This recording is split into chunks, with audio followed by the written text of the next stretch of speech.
Hello, everybody. Good evening, good morning, good everything, wherever in the beautiful world you are.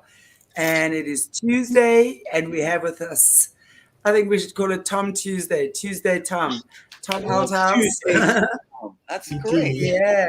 And notice Tom's Tuesday. So good to have you back. Hello, Morné. Hello, Tom. How are you, gentlemen, on this beautiful day? feeling very gentlemanly. Thank you. Yeah, feeling I fantastic. see we all got the memo that we're in blue today. Yes. Blue down. Got it. Drug out. Yeah, well, you know that blue's the color of communication, right? So good for communication. And yeah, so looking forward to that. Tom, it's so good to have you back again. We've had a bumper few days with you, which has been fun, and really enjoyed our talk the other night. Also on just furthering your experience as a child, what you went through. So thank you for that. Really, really appreciated that conversation. So, what we're going to talk about today, and that was something that I've been thinking about. We know by now that you are the creator of this amazing movie, The Matrix, which really took the world by storm. We also know that the people who presented themselves as the creators or the scriptwriters were not really the true creators of it, but really that was your story that was taken from you.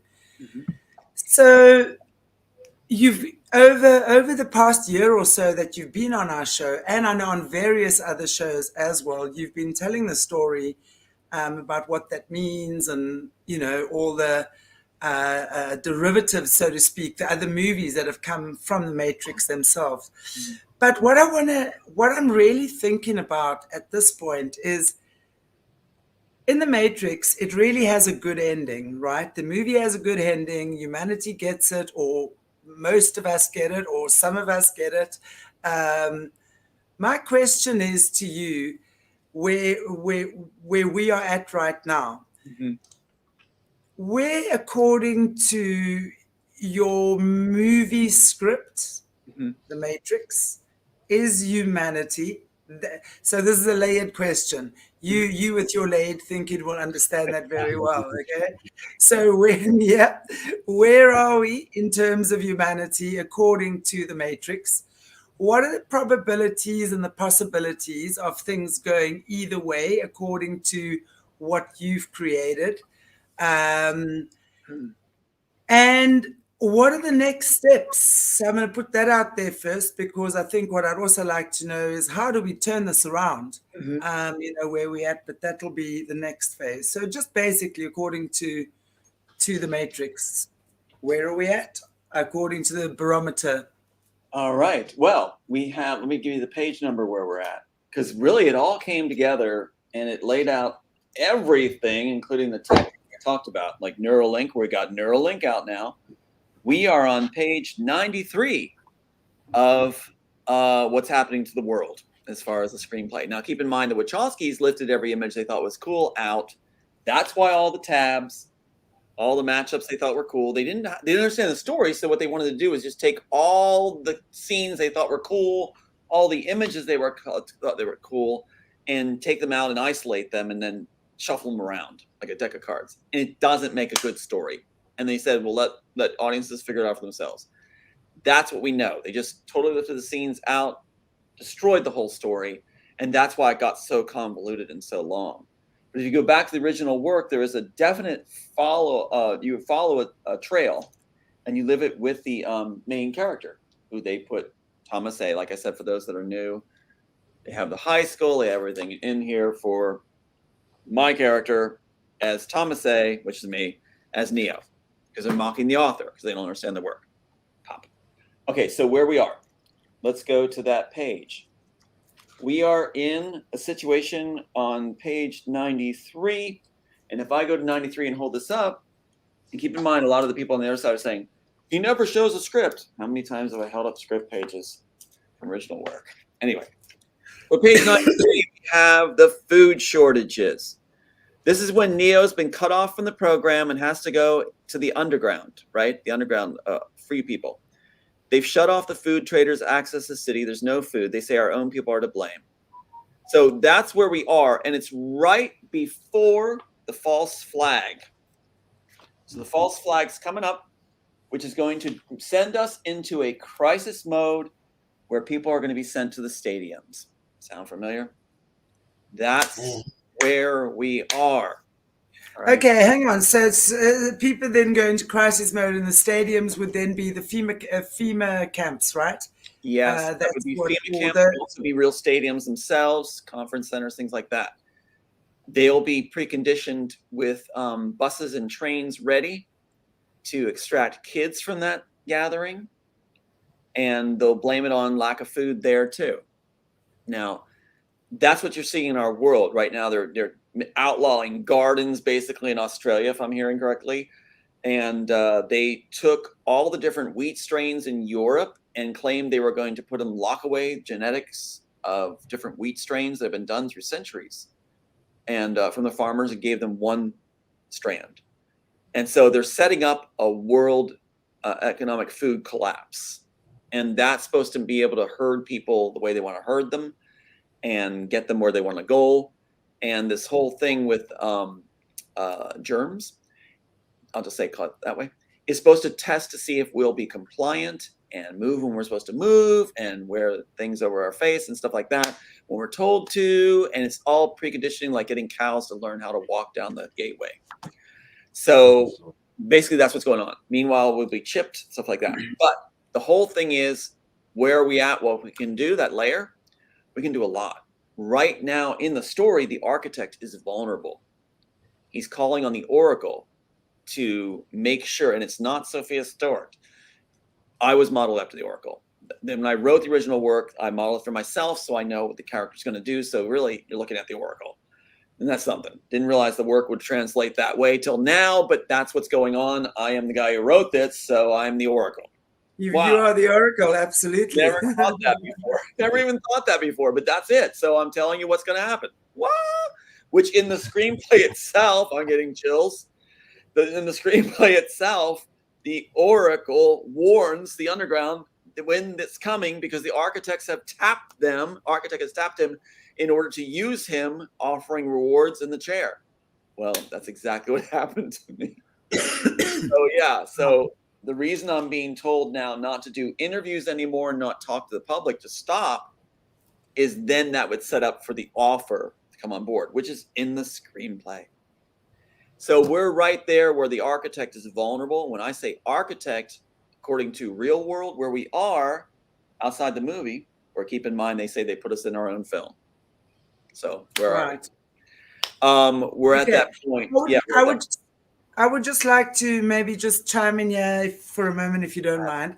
It makes a lot of sense what you're saying, because when we're looking at worldwide how the fuel costs are rising, and especially in the last couple of years, right? And especially in the last, year especially, it's just been climbing and climbing and climbing. And we know that when the fuel cost rises, of course, the food costs rise as well. Mm-hmm. So, of course, then it becomes scarcity, shortage. People start getting hungry. They start getting violent. They start becoming desperate.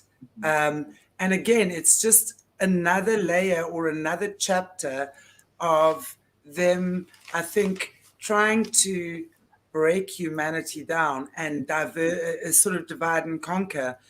I've always said from 9/11, in my opinion, was the big division, because after that, we were taught not to trust our neighbors, our neighboring countries, neighboring people, because anyone could be a terrorist. Suddenly, airport security was hyped up 10 to the dozen. It was crazy. So, as we've progressed, we've therefore then been taught not to trust.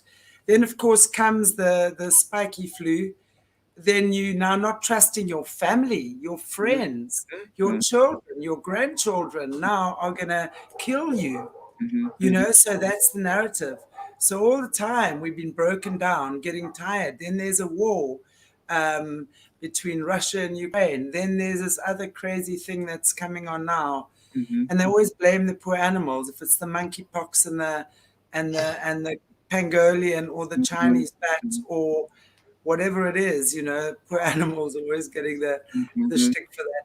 So what my point is that it's been a progressive over decades, especially now, of breaking down of the human spirit the way that I see it. People are tired. They don't have money. They're in grief. They've lost a lot of people. They've lost family. They've lost friends. They've been forced to comply. Everyone is confused about what this is. So now we come and suddenly at this confusion, this time of confusion, where we just think we can't take it anymore, bam, now there's petrol shortages or fuel shortages, and of course now the cost of food is climbing higher and higher. The way I see that, it's such a good thing to be able to see how they've got us at leading us around at the nose, because we have put ourselves in that position. We have become a very narcissistic society ourselves. We have made Woolies or Pick and Pay, I don't know what your places are, they're fast foods, name of the game. I mean, do you know you can even you can even buy a packet of peeled oranges now? I mean, how much more lazy is humanity becoming, right? I could not believe that when I saw that, right? So the point is that we've lost touch with our food. We've lost touch with all of that. This, to me, is a great wake-up call in the sense that now is the time to start planting your own food, stocking up your grocery cupboards, starting to barter with the neighbors, stuff like that. For me, I always see the opportunity in everything. But I'd like to know just your take on that, according to the script, what you've written, the food shortages. How do we handle these food shortages? Because we know when we've just seen Black Friday shopping, how terrifying and petrifying that is, for me at least. You can imagine what it's going to be like if there are food shortages. Well, in this country is actually the key player.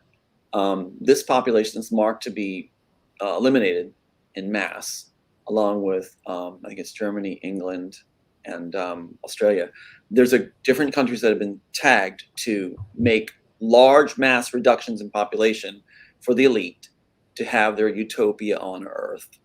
And so they, that's supposed to be, where can they get the most bang for their buck? Not to make light of it, but they want to reduce the population while extracting or taking out their most valued assets, And so what's interesting is those of us that are considered assets, those of us that have written work that's worth a lot of money to them or whatever, and that stimulates their mind, which is exactly what the piece is about. The architect needs stimulation. And so he needs something to stimulate his mind. Well, this work like this is what stimulates their mind. They don't want to lose their movies in the future here. They don't want to lose, and that's what's driving them crazy. Is I'm saying I'm not showing the rest of the films I have until they make the right decision. But what's going on is you're going to see a mass reduction, of course, of population as their plan. After food shortages comes the false flag, and then house-to-house roundups, and that's planned. Okay, let's talk about the false flag. Let's talk to me in layman's terms, as if you're speaking to a grade 1 child. Talk to me about these false flags that we're going to be receiving and what's happening after that, because I can imagine after food, and especially if there's food shortages, there's going to be water shortages too. So yeah, literally they're looking for the biggest cities to hit on a false flag. And this time we're going for cities. They want to go for cities. So some of the main ones I know have been talked about are Houston, because we're down here. That's why they did Texas shootings and things like that. Texas is going to be the big hit. They look at San Francisco, because Man in the High Castle, everything else, San Francisco would be like a lot of their people they don't like us in San Francisco.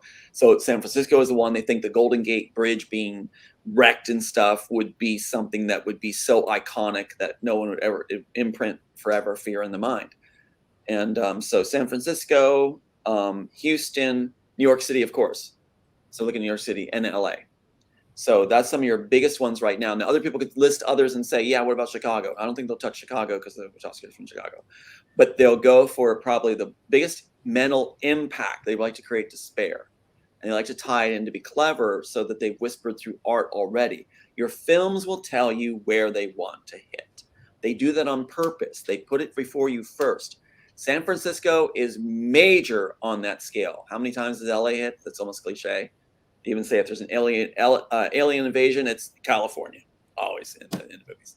So it's like San Francisco, Los Angeles, Houston, New York, and I think those are the main ones they're considering to hit for most impact, right? They won't touch DC. Although it's been echoed in films, they won't touch DC. Not going to do that unless they'd have to get all their people out of there, or Cheney and them would have to go in their underground shelters they've been digging. So yeah, but they wouldn't want to touch that. But they want to leave a lasting impact in there. Now I have to be careful about DC because DC is in Man in the High Castle too. They make a big deal about DC, but personally I don't think they'll touch that. But that's the false flag. The false flag is supposed to be something bigger. They always want bigger and better. That's their mentality. So we've done Oklahoma. They've done Oklahoma. You know, that was like, it didn't have enough impact. They did the towers, and that wasn't big enough the first time. So they did the second time. And now they need something bigger. It's always bigger. So now you're going to see something where it's a city. And that will have the impact to get people to massively go to stadiums and to shelters. They're going to make it that any other place can be hit too. But this is all part of a plan where foreign military is supposed to be involved in this country. And basically they consider their own population a threat, something to deal with. So food shortages will weaken the population. You'll see gun laws too, where, it's interesting because the founding fathers in this country said bearing arms was important. I don't take a stand on a platform because it gets too crowded on that platform and too much noise transcends. But really, if people are armed to protect themselves, citizenry like that has a better chance of surviving. That's why Spain, it seemed like they were actually civilian soldiers, basically. They were farmers and civilians that actually were able to bear arms throughout history, and they were able to defend themselves. And Spain actually fared pretty well, except for that civil war, where they were able to fend off enemies from Roman times, you name it. So a citizenry that's responsible for protecting their homes and are able to do that does make a difference. You're going to see a lot of noise towards getting rid of all guns in this country and a lot of things staged to make sure it's done, because that's a problem for them. If you have an armed citizenry, you got a problem if you're going to try to wipe out that citizenry. So yeah. Yeah, I just want to add, very interesting with the white flags. 2 weeks ago, they actually aired an advert in New York, what to do when under a nuclear attack or when you're bombed by a nuke. They actually aired an advert in New York. There you go. Like, see, why would you hear that? That's a preempt. That's a preempt. So again, yeah, they want to prove we're stupid. So they're very upset that we're talking about this. I can guarantee you that we're, especially the author with you guys, they're not going to like this. They'll be paying attention. Go ahead. That's so true, Morné. And I'm trying to think, I'm wondering if I didn't see it on one of your social media platforms, of this woman standing there telling everyone what to do in the event of a nuclear attack. So in that way, they would get them to the stadiums, right? Or is this maybe... I'm sorry, but what? Like what? Duck under a desk? You're dead. You're dead. You're dead. I think the film was stay at home, go home, and stuff like that, which didn't even make sense. But okay, let me interpret that then. After the nuclear attack, if you're still surviving, go home so we can round you up from your home and make sure you don't have weapons and food. Okay, there's their plan. Yeah, that's insane.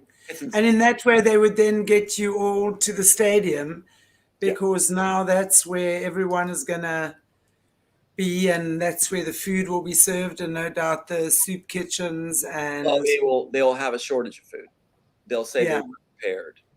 They'll use the words, watch these words. We weren't prepared for the crisis. Sure you were. You guys planned it. But you made sure there wasn't any food there. There wasn't formula. There wasn't diapers. There wasn't anything so that people can turn on each other. And you'll collect the children when you're ready with the buses and the trains. It's in the screenplay. Because right after that, they got the train station scene, which is interesting.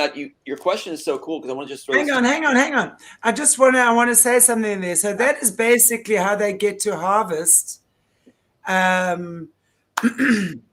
these, the kids. So they would therefore then take the kids and use them and transport them from those places. That's what it's all about. What happens is you're sent to the stadiums. Your family's supposed to go there. Then you'll be told this garbage. Oh, the food, all these stadiums, the food trucks aren't making it. We can't get the food to you. Just hang tight. What we'll do is we'll save your children first. We'll come for you later. That's a lie. That's a blatant bad lie. We'll take your children first, and they'll take the children they want. On the buses and the trains. It's in all the movies. It's in everything from Steven Spielberg's, you name it. And then they'll take the kids. It's in the screenplay. And this screenplay preceded Spielberg's. It's like, then they'll say that they can't, they're wait for us, then we won't return. They won't return for everybody else. And so the kids are trucked and trained away. Okay. That's then the false flags. So now that they've taken the kids away and turned the rest into whatever they want to, what's after that? Then it's underground. Underground tries to fight back. And the final solution is employed, where they try to perfect what Hitler failed at. And we are basically a Nazi regime. We really are. And so basically they're trying to do better than the Nazis and do a final solution that's very efficient.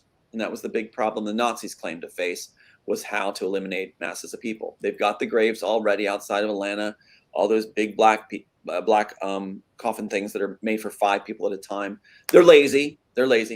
So they got them all stacked. They have farmers that stack these things and have them stacked. They got the internment camps just in case. The internment camps will basically be for processing the house-to-house roundups. No sense taking them to the stadium. You don't want to infiltrate that. That's contained at that point. So the house-to-house roundups go to the internment camps. And then you've got the red zone, yellow zone, things like that. And they'll basically smoke you. That's what their plan is. So yeah. They're not liking the idea of the house-to-house roundups, but they have the military is actually trained to do it. And that's what's killing me, this rumor that the military is going to save us. They are not going to save us. They've already been trained and ready to do house-to-house roundups. And they have Blackwater and Black Rock. And Blackwater actually has a step up above the military. And they've been given a position where you've seen it in Iraq War and things like Iraq War, the false war in Iraq where the Iraqi sovereign people were tortured and hurt by our American citizens, our American powers. And so what happens is you had this situation where the Blackwater were mocking and bullying the American troops because they had more free go on it. And you showed them shooting out the back of the cars and gunning down people just randomly on the streets. You had a person from CVN Robertson's group that was part of this group that said they just wanted to know what it's like to kill people.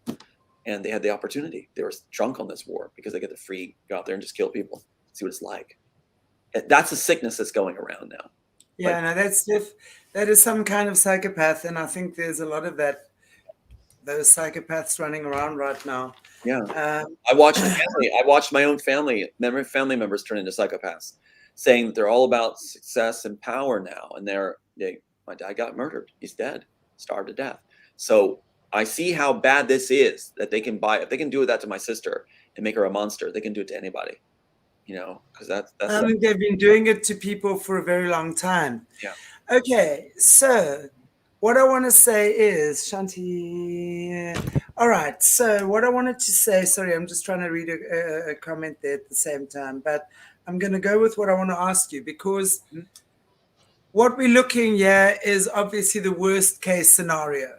Right. So what I'm saying is these guys would have possibly and probably done this if we had not woken up, right? Mm-hmm. But what's happened, I think 2 years ago, when we were locked down and locked up, I think a lot of people started asking questions, and there's just been a lot of deep dives going on and a lot of awakening. Mhm. So we can't be taken against our will. So unless we are complying, they can't take us. We know this. So let's look at reversing that. Let's look at where we're at right now. Mhm. At the beginning, initial food shortage stage. Okay, Right. so it hasn't quite hit us yet. Not yet.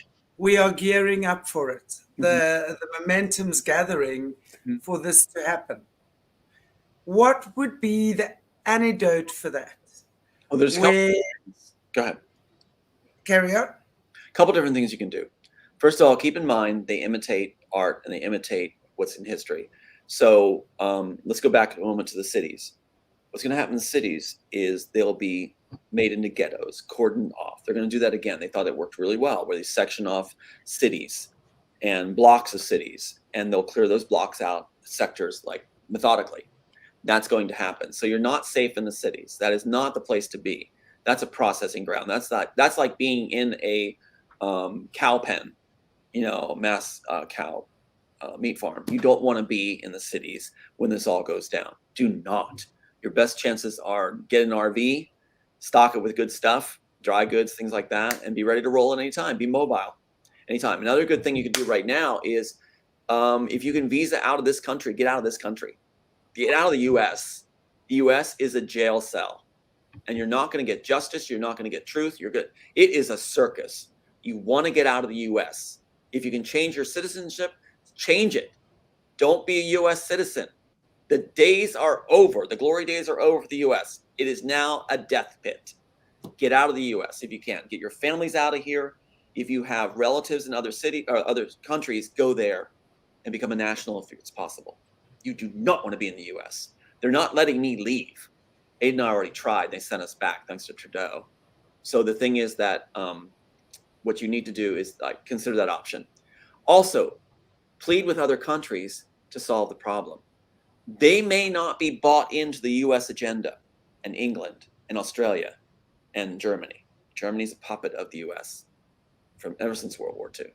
So what you have is you could, like Brazil, I think it is. Brazil is actually stocking up tons of food when there's a food crisis. They want to help. God bless them. So urge other countries to be the big boys and step in. Just remember, the USA is the bad boys on the block. They are the criminals. USA is gone. It is a wreck. It is a criminal organization. You cannot survive here. So if you can get out, and urge other countries to step in. If other countries take the lead and the US loses its power, this world could be saved. This world could be saved. And if the US goes down, I still maintain, Tom, and I hear you, because I think what we understand globally is how practically every continent, just about every country, has sold out all the leaders, most of the leaders. So they belong to these guys anyway. There's a hefty price to pay if they. We've seen in Africa how many leaders in the past 2 years. The last count I did was 17 that was taken out because they wouldn't comply. Well, here's the deal. Let's start lifting the countries. Let's start researching and lifting up those that are doing good or as close to good as possible. There are leaders that are conscientious. And in the screenplay, the beginning of the Immortal screenplay, became the Matrix story and all, the Immortal program is what gets all the world leaders to comply. But there's those of us that don't comply. There's those of us that still have compassion. You can hear it in our voices. You can hear it in what we say. If you have world leaders that actually have compassion, you can tell they haven't sold out because they're not invested in certain companies. They're not tied in with certain groups. You can tell. There's a way to find out. If they're with BlackRock or Blackwater and things like that, they're bad. They're bad. If they're resisting that, there's a chance here. And so that's what I'm saying. We have the opportunity right now to beat the architect, as you will. So let's go ahead and beat him, because I'm still walking. There's those of us that are still walking, and what was I accused of? Thumbing their nose, daring to face them down.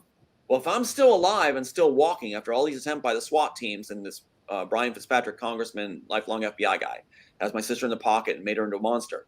If I'm still alive, even with all that done and ripped away, there's hope. I'm still here. And I have faced them down and chewed them out and stood up to them. So that means I'm supposed to be dead. That's why it's on the phone too. Like I said, that red hand on the floor. How long have I been living since 2003? How many years? And that red hand on the floor past the 4 is a death sentence. That means assassination. Wachowski's put their wish list for me dead. And there's my exact birthday, 7/2/59. Exact birthday. So that's supposed to mean I'm supposed to be dead by now. I'm not.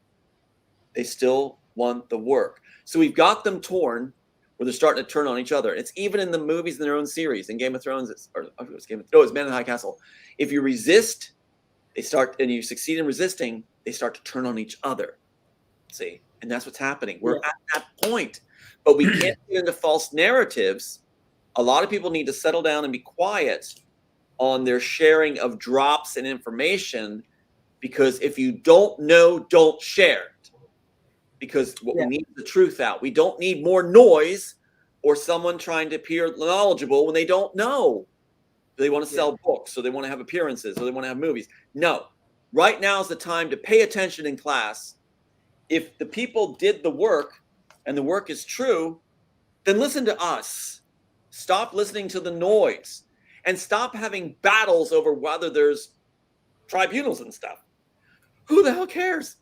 Let's get the work done and focus on what we know and how to solve the problem to save the kids and prevent what's coming, which I know is coming. That's where my biggest frustration is. I hear all this noise about military's going to save us. No, they're not. You know, it's like, no, they're not. Depending on the paychecks they get, no, they're not. I know the answers. So stop the noise and stop the opinions, and let's just finish the job and free ourselves and free the kids and make a better world. I'm so tired. I think the way that we're going to do this, you know, because for me, I really think that if we understand beforehand what we're in store for, and what you're saying now, I've not heard, it's not the first time I've heard this. Leo Zagami, who I interviewed a few months ago on this channel as well, confirmed that. And in fact, on the first day that I interviewed him, I don't remember the exact date, but it was then he said that they had started doing food rations in Italy on that day. So I want to just say to people as well, you know, it's really plant your own food, stock up now for a few months, whatever you can, not crazy, but, you know, basics that can keep you guys and your family going. I think this is such a great opportunity. I think in everything, every disaster, every problem, every issue, there's a great opportunity waiting to be found. So for me, this is about reconnecting with our neighbors, starting our community, trading with each other, sharing with each other, assisting each other, letting the goodwill of our heart shine through, you know, in that way. So in that way, we counteract what these Lucy's have in store for us, right? Well, you just because they've already in their minds, we're going to be fighting each other till the death in the streets for a piece of bread, a slice of bread or a loaf of bread or whatever the case might be. But I'm saying if you've already stocked up a couple of months in advance, bought a few bags of flour, whatever, so you can bake your own bread for a couple of months, pasta, rice, porridge meal, you know, stuff that you can do on an open fire with wood and gas, or wood and a match type thing. So what I'm saying is we have to be aware. I'm not a predictive doom and gloom at all. I don't like that. But I'm saying that we have to be aware, because not only are you saying it, but so does, as I said, Leo Zagami, as well as Fiona Barnett. Now, those of you guys who don't know who Fiona Barnett is, she was one of the original whistleblowers that started blowing the whistle on this many, many years ago. She's from Australia and was one of their super soldiers that they trained in the system from when she was a year old. So rest assured, if anyone has information on this type of stuff, she does. And that's what she's been saying. And she's been saying this for a long time. Stock up. And she's also saying to the Americans, get out. Da, da, da, da. I don't know about that. All I'm saying is just stock up. Rather be safe than sorry. Don't freak out. Stop. You know, you don't have to kill each other for toilet rolls, as they did in Australia a few months ago. But, you know, just make sure, grow your food, make sure you've got stuff. You safe, feel safe. You have to feel safe. You have to be in that energy of there is enough. There is enough. Remember, they're counteracting everything. There's not enough. There's not enough. There's not enough. And I keep saying, we've got to turn that narrative upside down and on its ass. So we have to say, bullshit, there's enough. We have enough. And we show you we're enough. So this is how we do it. Not going there fighting and defending and hitting and killing and taking necks off. You know, in these situations, it's there is enough. I have enough. We're safe. I have enough. No problem. That's what they're not expecting. No, that's right. That's right. They try to play the fear and also the idea, you know, they say it over and over in their films. In Game of Thrones, other series, they say, anyone who's not us is the enemy. What are you talking about? No, humanity is not the enemy. We can help each other survive. We can lift each other. And you can actually, I mean, even at the basic level, you can train your body to go with less, work out, be healthy, like Aiden is telling me too. Work out, be healthy, eat a really good diet, and not over the top, like, you know, smorgasbord. Just enough to train your body to do really well. Lean, mean, fight. So like that's what you need to do. And then that attitude too of I have enough. I have enough. And like you said, foster relationships where it's caring and giving. If you're in a situation that's toxic, where, you know, then that's not a good person to face these times with. You know, if it's a way to change that, get with people like, you know, like you guys are my posse. It's like, that's the kind of people I want to hang with. You know, when push comes to shove, I want the people I know that I foster trust with. You know, build trust. Time to build trust. Don't let the media take that trust away from you, from your heart, but build trust with each other. And it's like, it's amazing. Yeah. It's amazing what we can accomplish when we're not afraid. And when we know we can help the person next to us, you know. I keep saying knowledge is power, and we've just got to, you know, of course it gives us a fright. It's not a nice feeling to know that this is what we're dealing with. But, you know, guys, we've got to realize, let's just face facts. I mean, if you look at according to the end times of what's happening in Revelations, you know, the end times, you're a believer in that or not. You might not believe in that, but I assure you the Satanists do. And their religion is very real to them, and their sacrifice and their blood rituals and what have you is very important to them. So they're going to make it happen. And let's understand, Satanism is the biggest religion on this planet right now. And why is that? Because if we, again, just look at that, the beginning of times when, according to the Bible, the Creator shoved Lucifer out of heaven because he was cheeky and gave him domain over the earth. We are living on the earth. So let's just understand that for starters. So we live under this law of deception. And let us understand that to begin with. That's right. So nothing that we are actually seeing is real or true, or we're being told. And of course, if that is the case, then Lucy is going to put all these top generals in his highest positions, right? Money, power, politics, banking systems, royal families, etc. All the controllers of the world are obviously coming from that place. So to trust what they are telling us in the way that it's done, and we give our power away to the extent that we have, we just have to look back at history and see how we've been doing that and how we're still doing that. Yeah. So in order for us to change this, we have to do things differently. Do what these guys don't expect. They're not expecting us to wake up. They're not expecting us to grow our own food. They're not expecting us to take care of each other. They're expecting us to turn on each other. But remember, in human nature, it is not in our nature to kill and destroy and hurt each other. That's not our nature.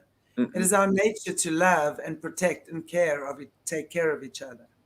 So when we go to our true nature, we are here to care for each other and not destroy each other. Right. Another thing too is not to take unearned rewards.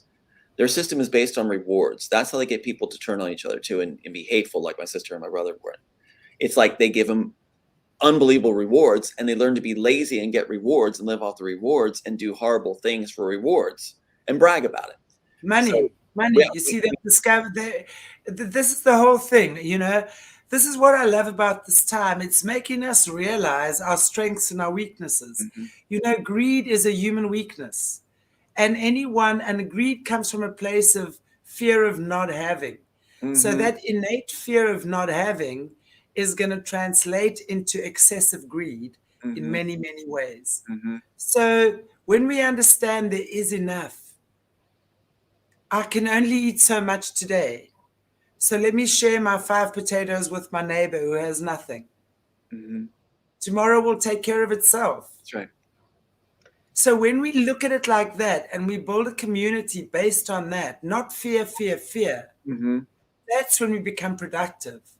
And that's when our vibration lifts. That's when our frequency raises, is when we start co-creating with each other. And then we won't go anywhere near freaking FEMA camps or stadiums and fighting till the death for a bread roll. There's no ways. No ways I'll do that. Ever. And look at this. Right when you're talking, the main contact, that's the player for the FBI, is trying to call me right now. And he hasn't talked to me forever. This is the guy who contacts every host, everybody, worked with other people to try to shut us down. And he's calling right now during our program. He hasn't talked to me in years. I hope you tuned in. Shook. They are shook. They're watching our program. They're sending that clown our way. That's amazing to me, is that, yes, they're paying attention. Last message I heard from that guy is the FBI is coming for you. They're going to haunt you.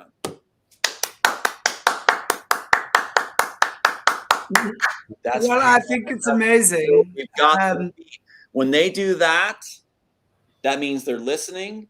They're upset. We've got them. We got them. They did it right during our program.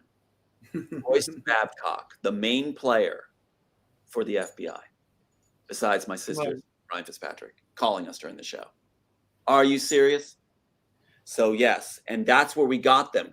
What happens is they're based all about power. It's all about power, which means only one person wins in the end. They have no loyalties in their own circles. It's based on rewards. We form circles based on trust, compassion, caring. And I even talked to a contact and they said, they don't understand that, Tom. You understand? They don't understand that. They don't understand that. Oh, then they are at a loss. They're at a loss. And we can learn even our own relationships. Instead of the fear input will cause us to do this in relationships. Honey, don't you love me anymore? What's going on? Where are you going? Mistrust from fear. If we don't have the fear, we can be silently engaging with each other. We can speak a few words and know that we care. Just look in each other's eyes as couples, as relationships go, and feel strong. A love bond. Fear gone means bonds form. Fear breaks bonds. And that silent knowing is going to be so strong. I watched that. That's it. You see, this is what we have to be aware of. This is not us going out fighting and killing and grabbing our guns and wars in the way that it's always been. This is an artificial intelligence versus spiritual intelligence. This is a spiritual war. It's spiritual warfare. Right. And it's not even information warfare. It's spiritual warfare. Right. Now, for me, in the spirit world, I don't fight with swords and grenades and things like that. The way that you change things is to raise your frequency, not to combat each other, because then you keep your frequency down. You're fighting, you're angry, it's pain, it's violent, it's you wear yourself down. You lift your frequency by being kind, feeling secure, knowing that that person too is a child of the Creator, knowing that everyone too is a child of our Creator, and that maybe right now they may have lost their way, or you have no right to judge that. I don't know what their path with our Creator is, but right now, if you're choosing to assist people in getting out of this cesspool of toxic waste dump that we currently find ourselves in, the only way out is up. And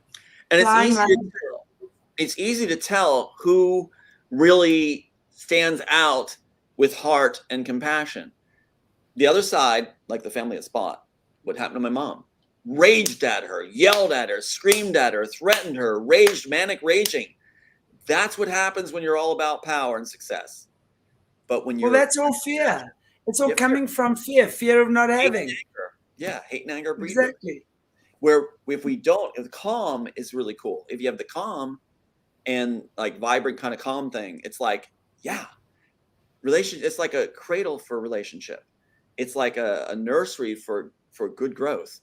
It's really, really cool. It's like, you can totally see the difference in these times of, who is the one that will call you and just rattle on about themselves. Like that guy that just tried to call me here, that guy that tried to call me just now claimed he was Jesus.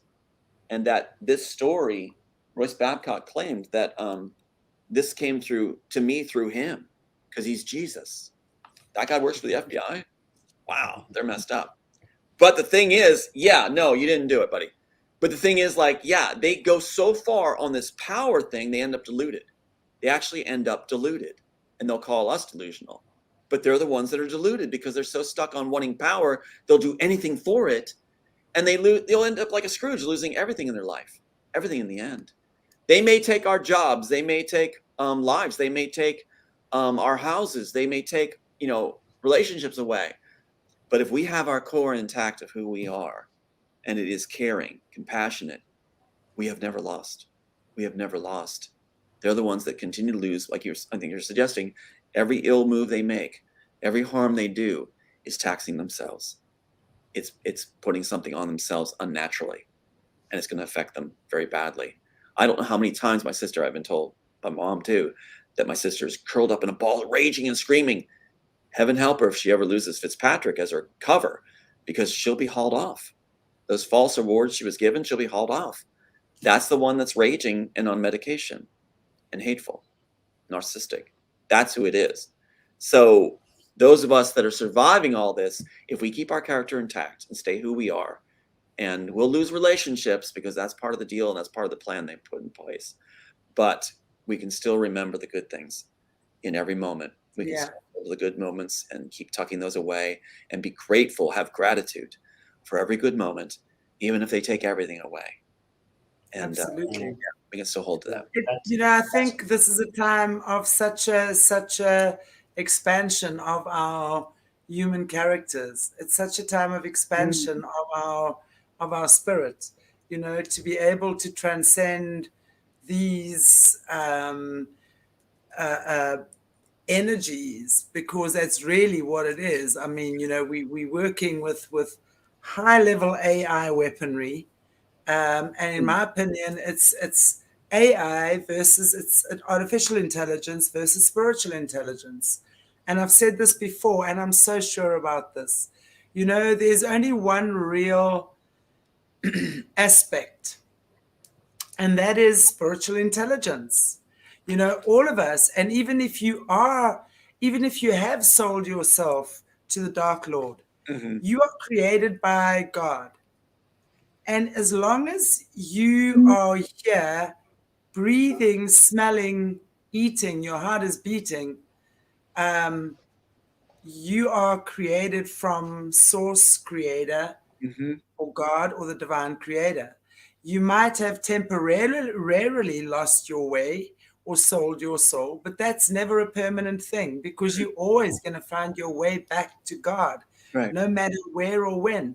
I'm a great believer in that. So Mm-hmm. for me, it's a matter of understanding that each and every one of us need to understand that, A, about ourselves, Mm-hmm. and B, about each other. Mm-hmm. So no matter what the other person is doing or saying or acting, it's not your business. Mm-hmm. Your business is to take care of you and those around you, your children, your spouse, all of these things. Grow your foundation spiritually, mentally, emotionally, physically, to be strong, to be sustainable. You Mm-hmm. know, that's what these guys can't break. No, You know, that's there's right. a beautiful saying that says it's not the most intelligent of the species that's going to evolve, Mm-hmm. right? It's those that can most withstand change. Can you withstand change? Mm-hmm. Can you move? Can you flow? You Yeah. know, can you adapt? Can you suddenly, from eating 3 McDonald's burgers a day, grow your own veggie garden and decide that's it? Can you And start embrace it. treasuring Embrace your it. body? Find the joy in it and embrace it. Yes. These other people that do this sellout, like my sister had called me the one time. I'm using her as a reference right now because it's very pertinent what happened with my mom just recently now. She said to me that one time, she called that one time and said, Tom, somewhere along the way I screwed up and things like this. They know they're doing wrong. They know it. It's almost like wearing your right shoe on your left foot and it doesn't feel right. It's going to feel wrong always. They know it's wrong. The rewards, they'll brag about the rewards because they want to make them feel satiated that they're, content with the rewards, but they know it's not working. It's not going to work. And then they have to get rid of the innocent because they don't want the innocent talking the truth or revealing them. It's a messed up total situation where they're going to end up alienated in the end. It doesn't work. It doesn't work at all. Yeah.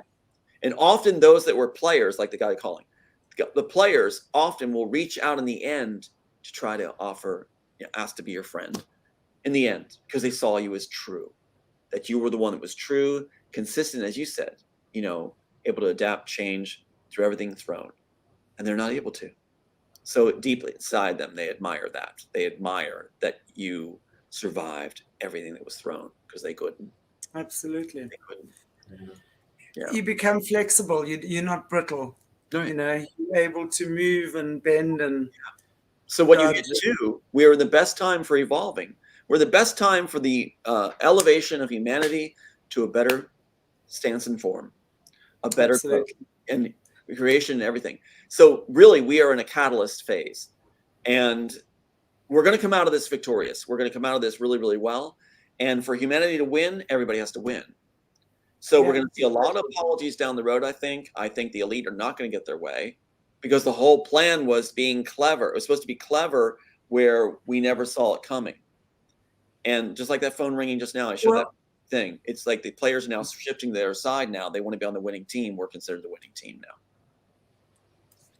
Well, the thing is, I think I like to see God in everything, because I do believe God works in very mysterious ways. So for me, COVID has been a very enlightening, awakening time. Did I like the way that they did it? No, of course not. But it made us see so much more clearly. So that's what I was saying earlier on. They didn't expect us to wake up in the way that we did because, everyone was just supposed to be swept off in this wave. But it hasn't happened that way. So I really have enjoyed what we've had to say tonight as well, especially about where we're at. And now that we have we are not in the camps, right? The food hasn't run out yet. No. So just start your process, start that process of reconnecting. The whole thing that got us here was our disconnection from ourselves, our spirit, planet Earth, nature, and each other. COVID, the lockup got us to reconnect with our families, with our animals, with our children, with each other. We got to realize what was important. So with that understanding, we're creating a whole new energy. And that's what these guys did not expect. So a lot of their plans have fallen awry. We know that. Oh, yeah. We understand that they really are just playing hardball right at the end. We've got to stand strong. We've got to just keep our wits about us, be in discernment, stay true to yourself, and we'll be fine. We really will be. We'll be beyond fine. One little thing in there for you, since we talked about the screenplay too, is this. They're estimating this well over $1.2 billion worth right now. We have fraud on the court in such a sense. There's no statute of limitations. I'm not stupid. I was pre-law. With the documentary and everything, we're going to go back and get this right. Now, if I have the money too, if we're going to play the money game with them and finish that, get rid of the money game, then I always believed play the game, win the game, and then get rid of the game if it's not a good game. And so we're in a position right now to finish this job, turn it around, where we're calling the shots and they're working for us. See, we're turning it around. It's like the parents are coming home, daddy's home, mommy's home. We're setting the house right. And they know it. They know they have nothing. They don't have creativity. They don't have the abilities. And they've fallen short in every way, and they failed. They're not even clever by putting absolutely. So yeah. Well, we know they can't create. The Lucy's can't create. They simply emulate what God has already created. So they're very good at that, and they're very good at turning everything upside down and inverting it and turning something very beautiful into something completely depraved. We know that. So we awake to that now, right? Now, the reality of that's got to dawn on us as well. What does that really mean? We've been lied to spiritually. We've been lied to about our origins, about who we are, about what everything has been about. And the only way you're going to find the truth is by practicing discernment, staying still, prayer, meditation, listening, and connecting with people that are really on the same vibration as you. You can talk, you can share, and it's nice. This is a time that we really are finding our tribes, and it's beautiful. I know just from having our channel, we've really connected with some super, super cool people. Not just guests like yourself, but in our audience as well. We've really got a very, very cool audience. And I have to say, you guys, shout out to you. I really enjoy you, our amazing viewers. Really, you guys are amazing. And I love the talking. I love the comments. And, I get so many emails sending me stuff and, articles or pictures of stuff that just keeps me up to date. And I so appreciate that. You guys are amazing. So thank you. Tom, thank you very much. Time flies when we're having fun, but I don't know, is there anything else you would like to say just as we ending off? Morné, do you have something? You're always you guys had a very awesome discussion, and as I was thinking something, as always, Shanti was on it and saying it beautifully. But I can totally see the script, and I can totally see where we're at, and I can totally see that yes, we can rise above this, but we have to be very real and face the fact that these guys it's going to maybe be even worse than before it gets better. And we don't know what worse is. And I pray to God, and I know God's way will be done. So I always have faith that God's will be done. Right. But we never know what it might be. Even if you're in that one of those towns that's going to probably maybe go up in flames, may be in God's glory and may change the world. But at the end of the day, we can't be like we can't be the same like we did in the beginning of COVID and steal each other's toilet papers. And I think we've come a long way Australia. Australia was having toilet paper wars at the beginning of lockdown. I had such good chuckles about it. Anyway, I want to give something encouraging to people too. You have such a smart audience. I love them. There's so many sweet comments too. Here you have in here, for those that believe the military, yes, in here, the military does join the good side when push comes to shove. And when push comes to shove, those men of courage and women of courage do step up to the plate. When push comes to shove. But I want to say this. I want to say this to our audience as well, because I'm a healer, and I've been a healer my whole life since I've been in my mother's womb. My greatest passion is to just see people happy and come out of terrible situations and just feel better after some real traumas and stuff. And just what I want to say as well, at this time is that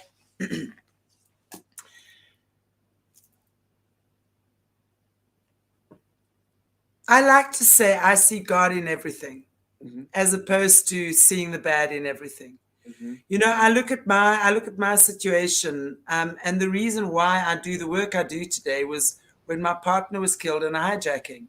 And incidentally, I'm going to share with you guys now what I discovered this week. It wasn't a hijacking. It was made to look like a hijacking, but he was actually taken out in a hit.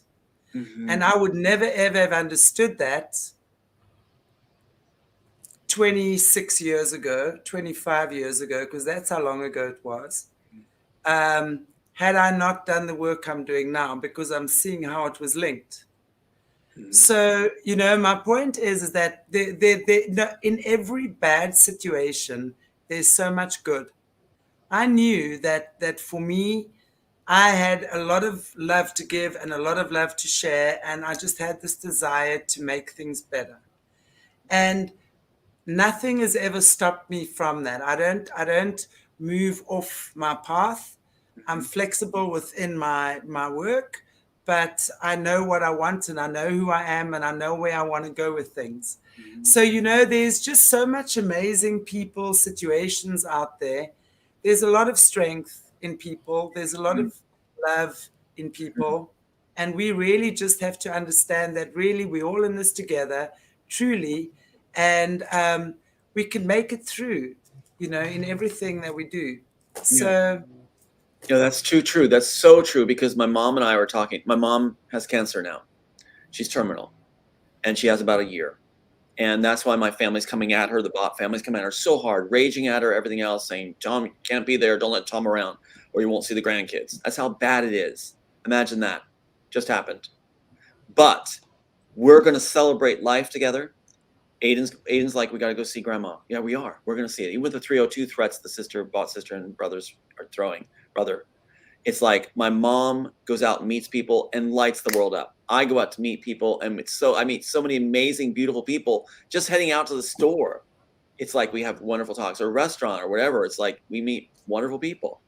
And so the world is filled much more with good people than those that are bought and doing harm. It's only a few that are steering the world right now. And we're going to take that steering wheel back and drive the car to a better place. And that's going to happen. We'll put them in the back seat, in the child seats. So, yeah. Everything is a blessing in disguise. And if we choose to just sit with ourselves in prayer and meditation, we will find what the situation is about for us. Amen. We will find why we've needed to lose the person or the people in the way that we have. And, when we understand that, we realize that death is never about the ones that are left behind. It's about, it's never about the ones that have crossed over. They've gone back to God, back to their beautiful, full consciousness. It's about those of us that are left behind and learning how to deal with loss, overcoming loss and transcending loss. And I got to tell you, Hannes's loss has given me so much in return.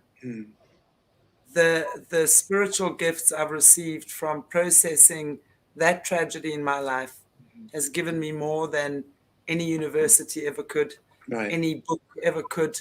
I worked with God. God has been my therapist throughout the years. I've got to say that, And when you are in alignment with your Creator about any tragic situation, it will turn it into a joy. And it's because of that I do what I do today. It's because of that. That's right. And that's why I say it's so important that we can hold that for each other at these troubled times. Understand there's a gift in every experience. Exactly. That's why I'm finishing the job. I'm finishing a job in memory of my sons and Aiden also, and my mom too. And now my brother Mark's on board totally strong. incredible guy. And just want to let people know too, in the end of the story, man tries to outwit God and God outwits man. They try to imitate revelations and God allows them to, and then God completes it. That's what they wanted to take it out of the Matrix. Instead, they have the architect at the end just babbling with the oracle. Actually, it's the dad reunited with his daughter, and she points to the son, and it's the son of God. And it's like, it's God outwitted man when man thought he outwitted God. And they don't like that story ending, even though they said they put men on a screenplay. So we are going to win. It's going to be amazing. And God's there. You know, God is there, and it's powerful. And I've seen miracle after miracle. And like you said, we honor those that came before us, and we lift them, and we finish the job in their memory, and for a better world for all. So thank you. Absolutely. Beautiful. I love it. And I on can that see note, carry on, I can Morné. see that. I just wanted to say, yes, I can see that ending. God, parent and children reunited, with the son coming out, with the new world, with God being within the family. So yeah, that's a beautiful ending. Yes. So And thank you to our viewers with all these lovely comments here. Yes. I'm just watching the comments popping by. So thank you so much, guys, for your comments, and love to hear more from you in the comments below. But yes, as time marches on and waits for no man, it is time for us to bid you farewell for today. I know, I enjoy these conversations as well. Could be sitting here for another hour, nattering away, but we'll save that for next week. So I want to say to you all, thank you so much for watching our show. Really, really appreciate you all. Take good care of yourselves. God bless you all. And if you haven't already, please give us a like, a share, and a subscribe, both on Aquarius Rising Africa 2, as well as Solutions with Aquarius Rising Africa. And we're on Facebook, ODYSEE, BitChute, Twitter, and Rumble. Please follow us on Rumble if you haven't already, because we're moving more and more across to Rumble now, it seems. It's uncensored. We've got quite a few guests, and as you can imagine, things are getting a bit choppy in the water sometimes, so we got to put our shows onto Rumble. And as I said, at least we're not censored there. So please go and give us a like there. We'll subscribe, whatever we do there. Good. Take good care of yourselves, guys. Mwah. See you very soon. Cherry vibes.